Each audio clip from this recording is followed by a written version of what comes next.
साथियों नमस्कार, स्वागत है आपका एक और इस नई वीडियो में और आप देख रहे हैं बिग इंडिया टीवी। साथियों, देश में 2024 का लोकसभा चुनाव संपन्न हो गया है और अब पूरे देश की पार्टियों ने तैयारी कर दी है शुरू उपचुनाव की। और उपचुनाव के बाद साथियों उत्तर प्रदेश में विधानसभा का चुनाव आएगा और इससे पहले हरियाणा, महाराष्ट्र, झारखंड में भी विधानसभा का चुनाव होना है।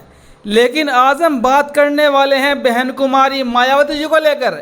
बहन कुमारी मायावती जी ने दो प्रत्याशी, दबंग प्रत्याशी साथियों मैदान में उतार दिए हैं।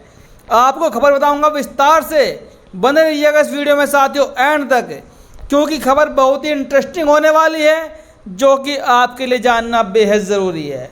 आप जानते हैं 2024 के लोकसभा चुनाव में इस बार बीएसपी को करारी हार मिली और बीएसपी की एक भी सीट निकलकर नहीं आई, जबकि बहन कुमारी मायावती जी की पार्टी बीएसपी ने लगभग 430 सीटों पर पूरे देश में लोकसभा का चुनाव लड़ा। लेकिन इस बार बीएसपी को किसी भी राज्य में एक भी सीट हासिल नहीं हो सकी और इसीलिए बहन कुमारी मायावती जी इस बार चारों तरफ चर्चाओं का विषय बनी हुई है।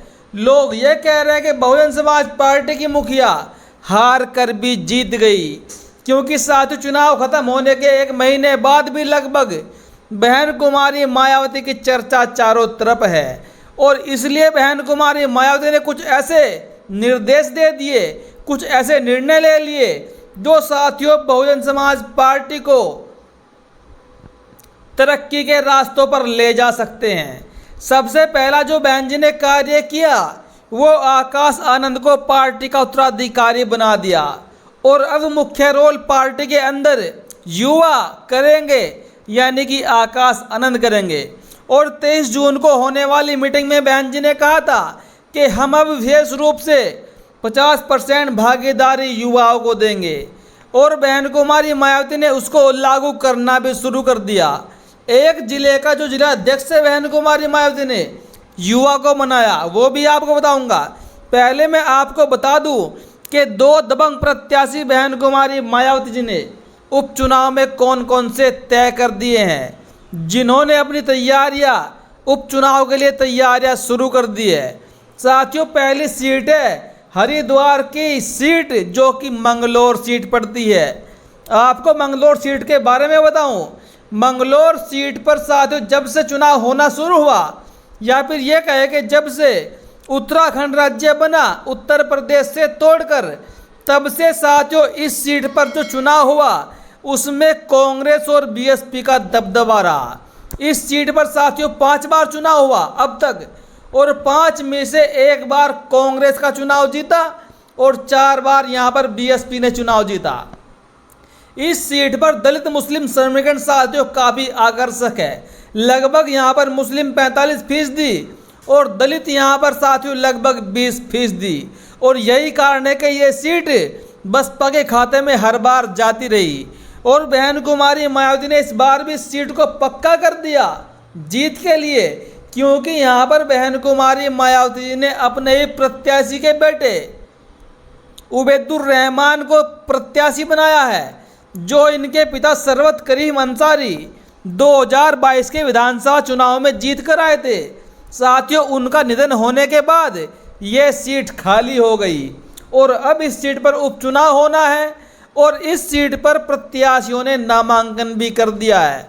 तो बीएसपी की तरफ से उबैदुर रहमान, जो कि सरवत करीम अंसारी के बेटे हैं, एक दबंग प्रत्याशी के रूप में जाने जा रहे हैं और वहाँ की जनता इस बार भी उनको ही समर्थन कर रही है।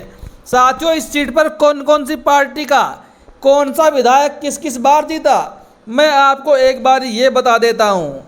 2002 में इस सीट पर पहला चुनाव हुआ और यहाँ पर काजी मोहम्मद निजामुद्दीन बसपा से चुनाव जीते। 2007 में दूसरा चुनाव हुआ, फिर यहाँ पर बीएसपी से काजी मोहम्मद निजामुद्दीन बसपा से जीते। फिर 2012 में यहाँ पर चुनाव हुआ विधानसभा का।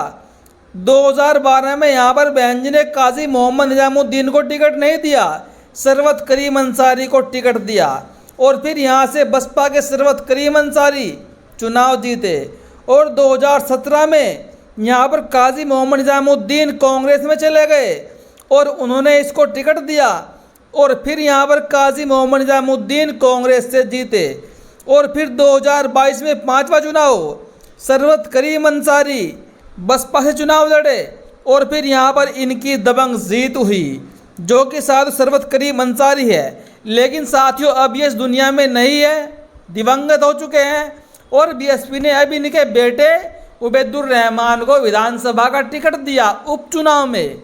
और साथियों इस सीट पर जो समीकरण बना है वो दलित मुस्लिम का समीकरण जो बना है वो लगभग साथियों 65 से 70% है लगभग। और यहाँ पर वैसे भी सर्व समाज का वोट बीएसपी को मिलता रहा। और यहाँ पर अगर बात करें बीजेपी की तो बीजेपी को इस सीट पर कभी 20,000 वोट तो कभी 14,000 वोट तो कभी 24,000 वोट, मात्र इतने वोटों से ही बीजेपी को संतोष करना पड़ा। और दूसरे जो प्रत्याशी हैं बीएसपी के वो है साथियों जलंधर की सीट, जो कि पंजाब में पड़ती है। पंजाब की जलंधर सीट पर बीएसपी के प्रत्याशी बिंदर लाका मैदान में हैं, जो कि बसपा में साथियों 25 साल से कार्य कर रहे हैं और वो बहन जी के प्रत्याशी के रूप में जाने जा रहे हैं, एक दबंग प्रत्याशी के रूप में जाने जा रहे हैं। और इसलिए वहाँ पर बिंदर लाका को बहन जी ने टिकट दिया इस बार। और वहाँ पर साथियों एक पार्टी और है शिरोमणि अकाली दल। शिरोमणि अकाली दल ने उस सीट पर बहुजन समाज पार्टी के प्रत्याशी का समर्थन कर दिया है साथियों। या फिर आप ये कह सकते हैं कि शिरोमणि अकाली दल और बीएसपी का जलंधर की सीट पर गठबंधन हो चुका है। और ये दो दबंग प्रत्याशी इस बार इनकी बसपा पूरी गारंटी ले रही है कि दोनों प्रत्याशी चुनाव जीतने वाले हैं। एक पंजाब की जलंधर सीट और एक हरिद्वार की मंगलोर सीट। बिंदर लाका उबैदुर रहमान अंसारी दोनों के दोनों दबंग प्रत्याशी है और ये चुनाव जीतने के साथियों बेहद ही करीब है। एक तरफ बहन कुमारी मायावती ने, मैंने आपको बताया था कि 23 जून वाली मीटिंग में 50% युवाओं को भागीदारी देने की बात कही।